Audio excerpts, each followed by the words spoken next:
Hi, everybody. I'm PJ Kwong, and this is the Sports Clamor podcast presented by Community. I am super excited to be talking to our guest today because he is an old friend.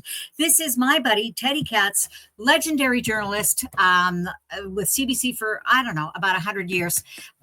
And now with his own company called Think Redefined, Teddy and I continue to work together on all kinds of different projects. And he is hip deep in the sports world, formerly as a reporter and now as kind of a comms guy. Teddy, thank you for joining me. Thank you for having me. I'm honored, PJ, that you want to chat today. Just one thing, when you call me an old friend, that kind of hurts a little bit. Although we do go back quite a while. Yes, we do. To a taxi, I want to say, in 2008 at the Beijing Summer Olympics. With Randy Starkman, the late, great Randy Starkman in the cab as well. It was such an amazing moment, thinking always of Randy, thinking of those games, and what a great moment it was, because we ended up becoming friends and working together ever since. Absolutely. So, the Sports Clamor podcast is not about any particular sport. It's not about any particular business. I came up with the idea and presented it to Community because I wanted to talk about, as a figure skating coach for 30 years, as somebody who's been a stadium announcer for a very long time, I am in the middle of sports a lot. And what I'm noticing is all of the sports seem to be struggling with the whole notion of growing the grassroots.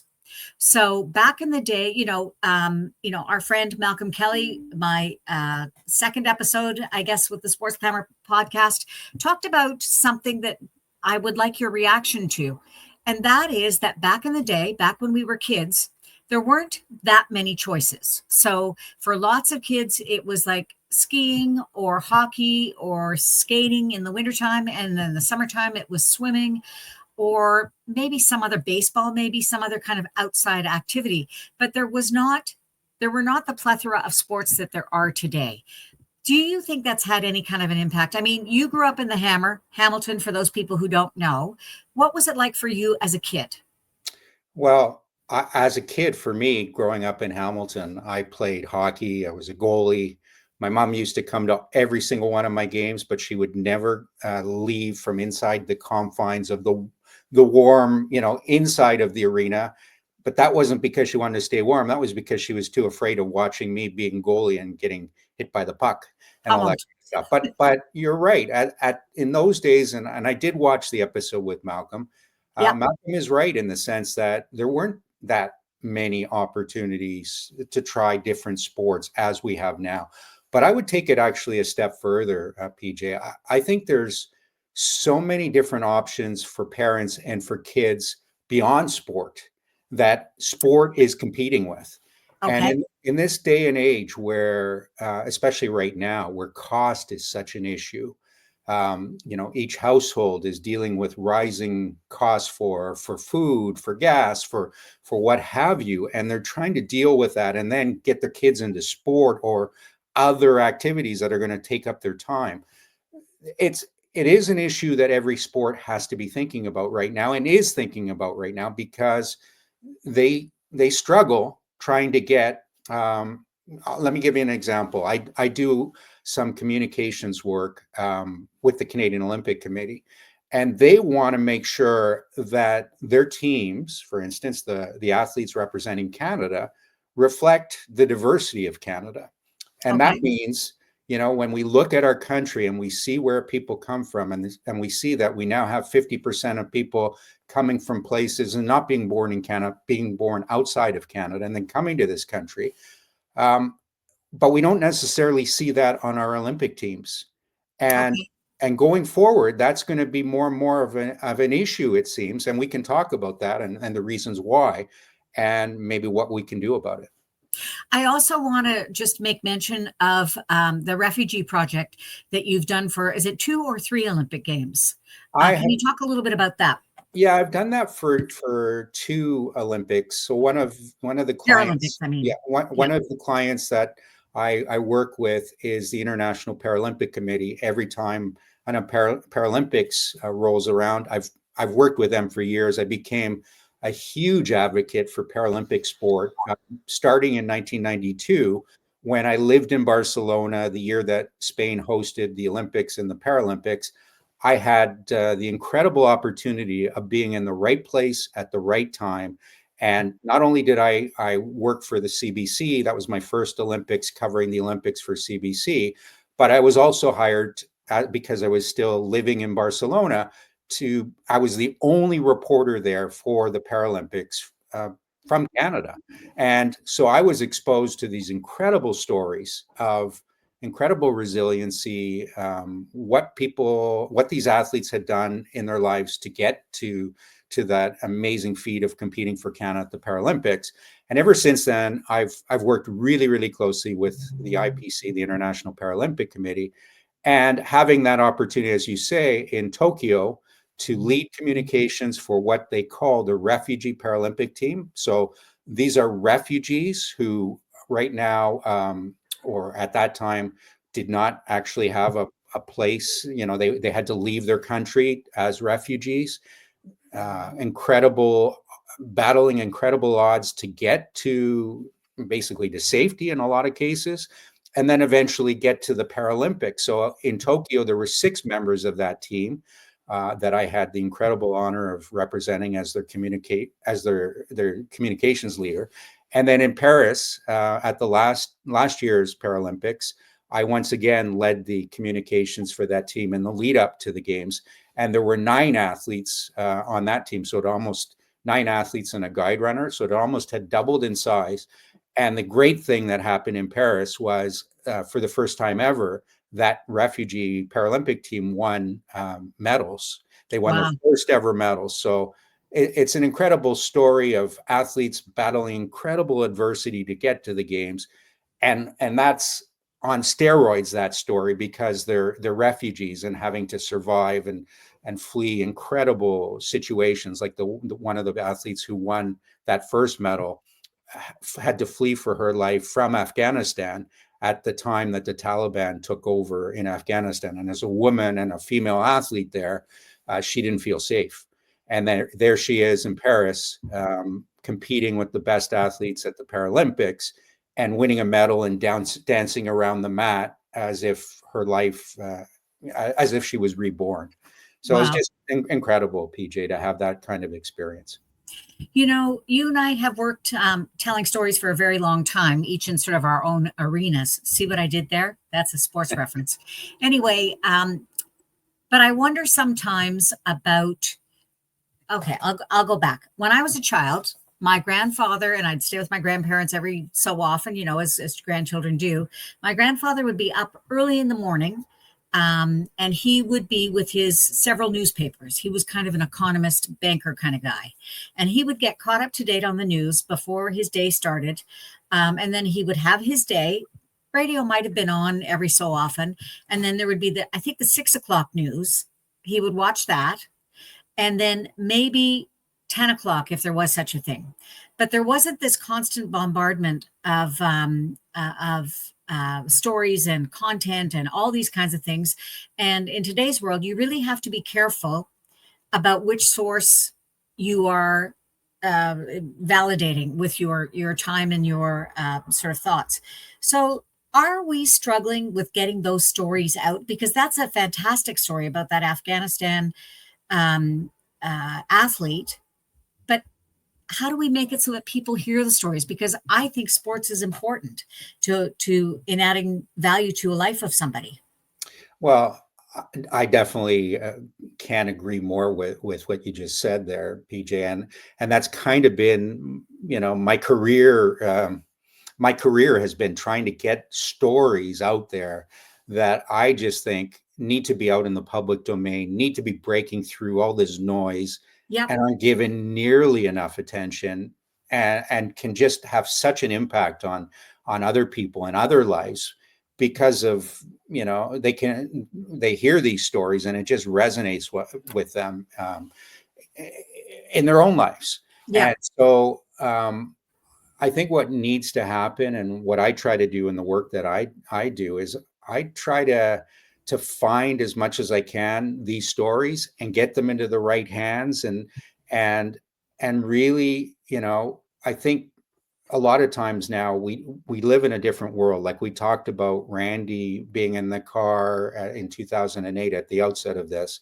Randy was an Olympic reporter, one of the best in the world. He was certainly the best in Canada, and it was his beat. He Yeah. was covering every piece of news around the Olympics. Well, unfortunately, we don't have that same kind of dynamic going on where, because journalists have been cut left, right, and center, sport hasn't been immune from that. And unfortunately, we don't have as many Olympics and Paralympics reporters. So, what we need to do as communicators now, you and I and others, is make those stories. Help the journalists that still are around, help them find those stories, help them connect to those stories. And because if they hear about them, like for instance, we talked about this refugee team. I ended up doing a story for the Globe and Mail about three athletes from the Olympic refugee team. So this isn't the same Paralympic team. This is the Olympic team, because the Olympics also had a refugee team. Well, three of those athletes came and studied in Canada after the Olympics in Tokyo.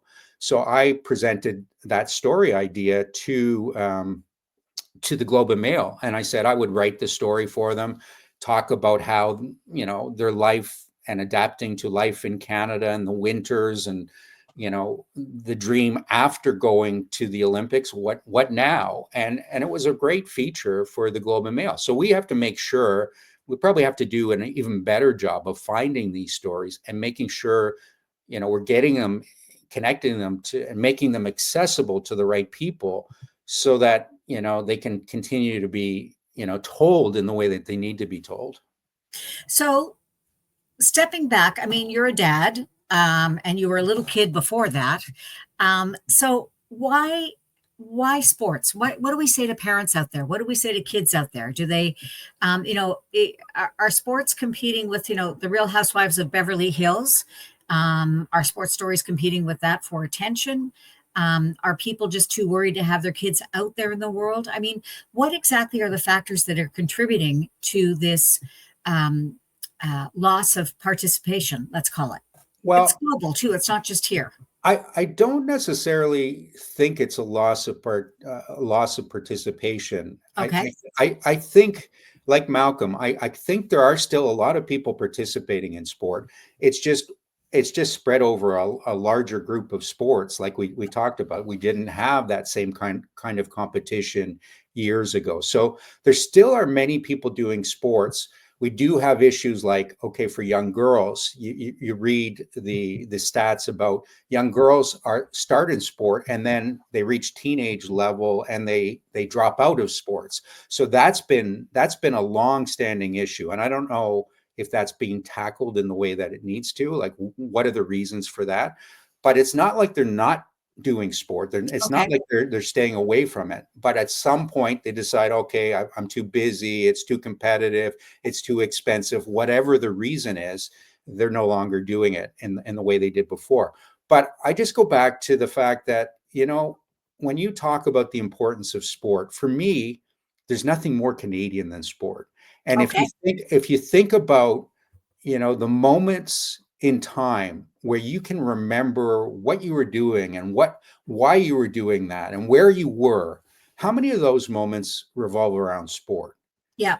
Like, I think back to 1972 when you and I were kids, and Canada played the Soviet Union at the time in ice hockey, and it was kind of the middle of the Cold War, and Canada comes back to win the final game. And I can remember being an elementary school child at the time, being led out of school so that we could go and watch the game. And I watched it at my aunt's house, who happened to live across the street from my school at the time.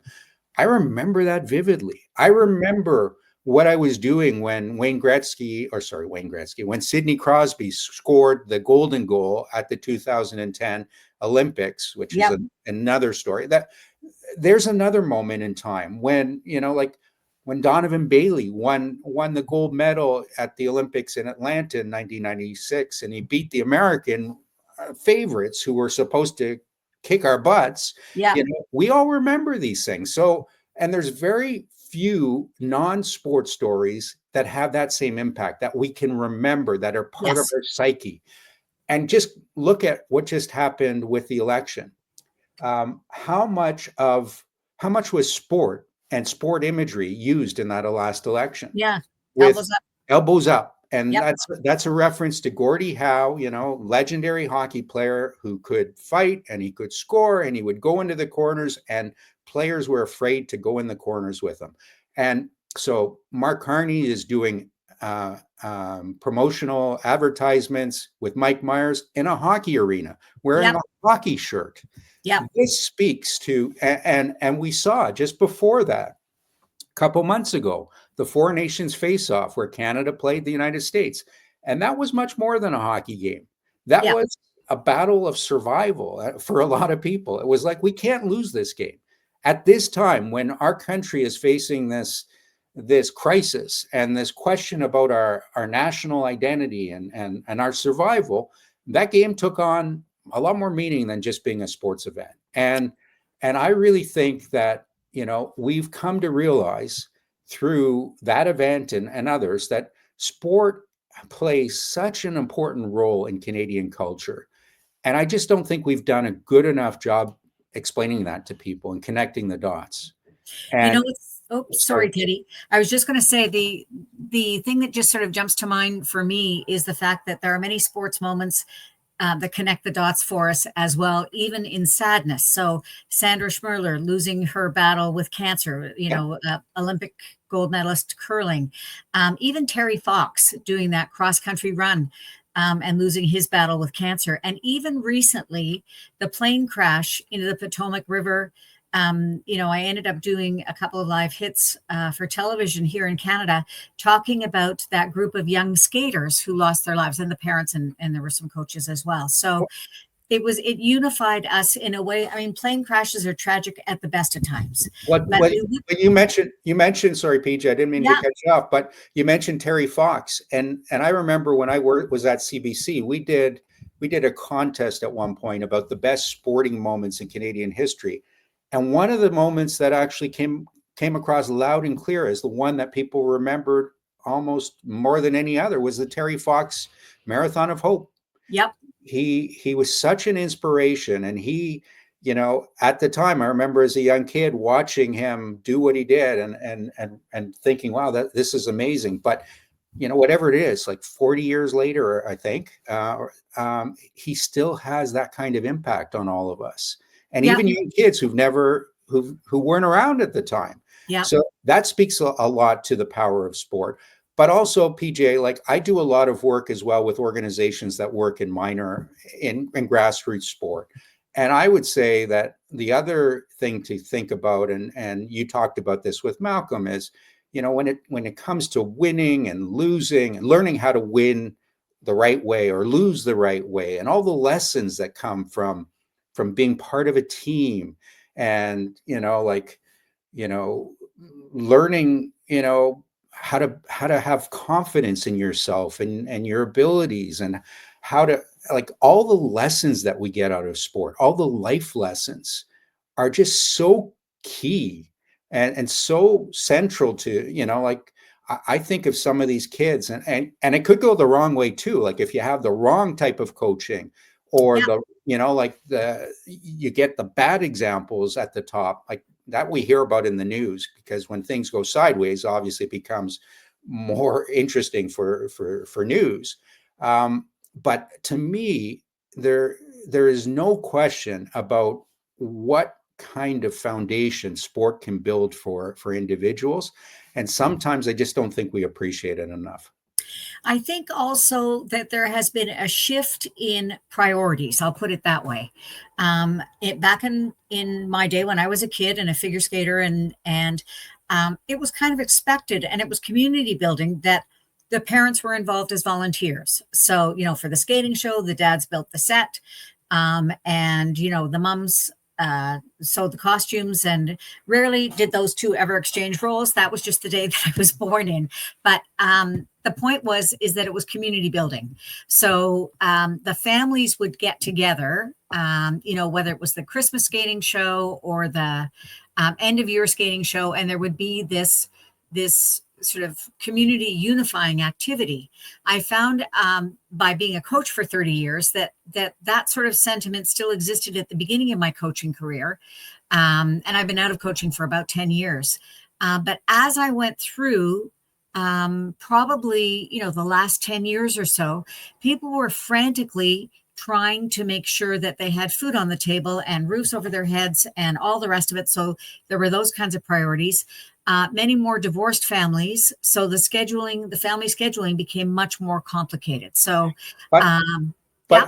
I would just say to that, PJ, like I'll give you a personal example, and then I want to talk about grassroots Sure. sport with this in mind. Like on a personal level, sport. So I recently, in the last couple of years, have gotten very involved in curling because I'm of that age group where suddenly I'm now more interested in a sport that maybe isn't as strenuous as other sports. No offense to any curling lovers out there. It is quite physically demanding, but not quite as much as running the 100 meters maybe. But what's interesting is I've developed a whole social network and a whole community because of this involvement with this sport of curling. So I think it still is there. And especially when I go back now to grassroots sport, if you're new to the country and you don't really know all that many people in your neighborhood, on your street, whatever, think about how a sport like hockey, for instance, I do a lot of work with a hockey client. Think about how the sport of hockey can bring you into that community, make you feel welcome, make you feel like you're a part of that community. So one of the things that I was going to tell you is, these sports have to do a better job of making their grassroots sport more of a welcoming place. Yeah. For the new Canadians, for instance. So a sport like hockey, I do some work with the Ontario Minor Hockey Association.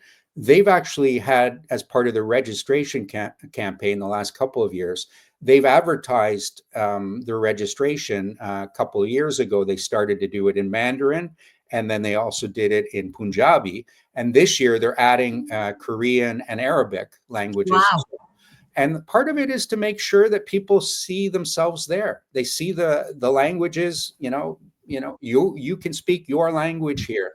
That also, I think you spoke about this with Malcolm, a sport like hockey, one of the barriers they have is people need to learn how to skate. So maybe they come to the country, they don't know, they've never skated before. So there are associations, having free learn to skate programs. There are associations now that have more equipment sharing services, so that they're trying to find ways that would reduce whatever barriers might be there, or at least be perceived to be there.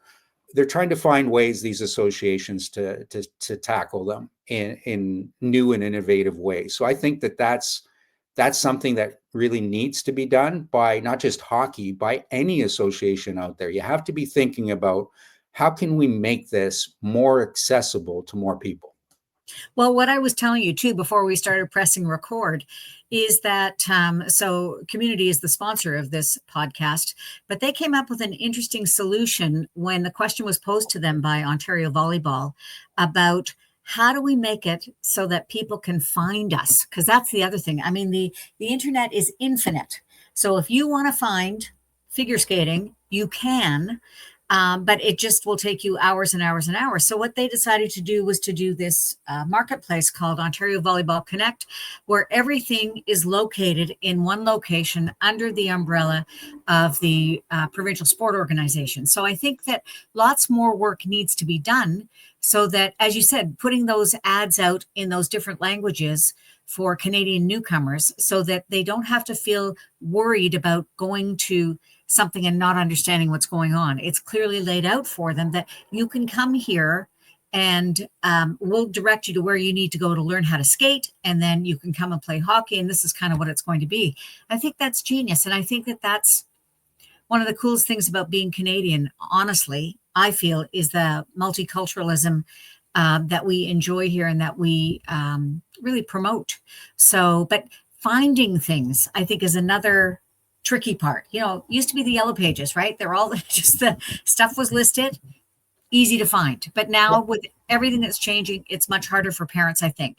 I agree, and I think what community is doing with Ontario Volleyball to me is ingenious. I think that's a great idea, but I also think from a sport, whether it's a national sport organization or a provincial sport organization at the more grassroots level, I think what needs to happen there is you've got to find ways to go to where the people are, as Yeah. opposed to expecting them to come to you. So I actually did some work a couple of years ago with Volleyball Canada, so the national governing body for Ontario volleyball. And one of the things that they did, they got a grant from I think it was called Community Sport for All, which is a program run by Sport Canada, by the federal government. And one of the things that they wanted to do was increase the access to sport for maybe underprivileged youth or to groups that maybe didn't have the same kind of access to sport that and needed to have better access to sport. So I was contracted to write a few of the stories of programs that came about as a result of some of these grants, and maybe these kinds of ideas are maybe case studies that could be explored to try and see if they would work in other sports. So, for instance, one of the programs was I believe it was a soccer program that was basically put on a field in a very in a community where there are a lot of underprivileged youth. There's a huge crime problem. I think it was in BC, in Surrey, BC. And they basically created this sports program, an after-school program, to try and give people the option to play sports and basically keep them active so that they might stay away from other activity that might get them into trouble. Right. So that to me was pretty interesting, that they're taking the sport, creating sporting activity in a place where people probably need it most. Yeah. Another example was in Winnipeg, in Manitoba, in Winnipeg. They had a grant proposal from this Muslim youth association who were looking to give more opportunities for their community to play sport. And there's all kinds of cultural issues that we don't really often think about, like maybe there's different clothing that people want to wear. Maybe there's maybe there are differences between men's programs, women's programs that we have to consider in order to make sport accessible to different communities. And these are things, PJ, that if you don't go to those communities and take the sports to them, I think it's too much to expect they're going to come to you. And so that to me was an interesting idea, an interesting concept that I really hadn't thought about all that much. Mm-hmm. It is a lot of work, and it is probably going to take a lot of resources to go and get there. But the more you do that, and like suddenly you start having people seeing themselves in the sport. So who may, suddenly they have role models. Maybe one of those players goes on and plays on the national team. And suddenly we start to see these new faces coming out and enjoying sport. And then others want to do the same. I've got to ask you quickly, how do you see, so what are the consequences if we're not able to grow grassroots sports here? Like, who suffers? Like, aside from potential players and athletes, who else is at risk if we can't seem to but promote more grassroots? Well, first of all, the individuals suffer, as you were saying, because sport can be transformational. As I was talking about with Zakia, who's the Afghan Taekwondo athlete from the refugee team, it changed her life, and we want to give as many people an opportunity to have that experience in Canada as well. It shouldn't just be, right now, I think we're at risk because of what's going on right now in sport, where a lot of these sports are underfunded. They don't have a lot of resources to go and do a lot of the grassroots development that they need to Yep. do. So one of the challenges is, and we're seeing this right now, PJ, is to compete on the Canadian team, whether it's volleyball or whatever. Yep. A lot of these sports are now charging I don't know what they're calling it, a participation fee. In order to go and participate for Canada, you have to pay X amount, and it could be thousands of dollars. Oh, wow. And if that's the case, you have to be fairly well-to-do or from fairly well-resourced family in order to compete on that team. So you can imagine, what that's going to do for accessibility to sport, and it's going to make it so that only a small portion of Canadians can actually go and be on these teams. So for me, that's the first red flag that I see, Okay. is that, and I'm talking there about national team athletes. Drill down a little bit to developmental athletes. They're probably having to pay thousands more. Yeah. So we really need, this is a difficult nut to crack, but it's one that we need to crack as soon as possible. And I know there was just a session in Ottawa of the national sport organizations with the Canadian Olympic Committee, Canadian Paralympic Committee. And this was a subject that they discussed because they realized that this is an issue that they need to be doing more about. But the challenge is, it's got to be done at the provincial, territorial levels, with provincial sport organizations, and they have even less resources than we're talking about at the national level.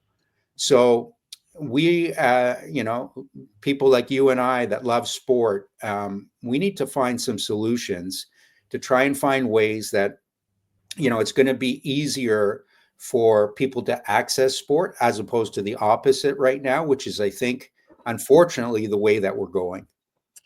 It's a tough one. As I said, this is what we wanted to talk about on this Sports Clamor podcast presented by Community, because this idea that I have taken sport for granted for my entire life. It just was always there. Canada always has done well in so many different sports. And when we see people really struggling, or sports really struggling to attract, that developmental, that lower level grassroots, it was something that I wanted to sort of explore with lots of people in lots of different areas, you among them, Teddy Katz. Well, I appreciate it. I appreciate you giving me the opportunity, PJ, to share my thoughts on this. I think it's a great topic. I think we're seeing some interesting developments in sport that, 20, 30 years ago, you and I probably were watching. Like, for instance, women in sport are having their moment, their day right now, which is amazing to see. Finally. I remember finally, like, why didn't this happen 10, 15, 20 years ago? It's beyond me. Like, we're seeing the same incredible talent, incredible skills now that we saw 10, 15, 20 years ago, but nobody appreciated it back then, or very few people did, or not as many as should, not as many people as, appreciate it as probably should have appreciated it. And I kind of am at that moment in my thinking with the Paralympics too. Yes. As somebody who's covered the Paralympics as long as I have, I'm like, okay, when are the Paralympics going to have that kind of moment? They, and to be honest, I think there's been major improvements. Sure. And in Paris, the games were off the charts successful. They were shown in prime time in many, many countries around the world in ways that we hadn't seen before. That was amazing to see.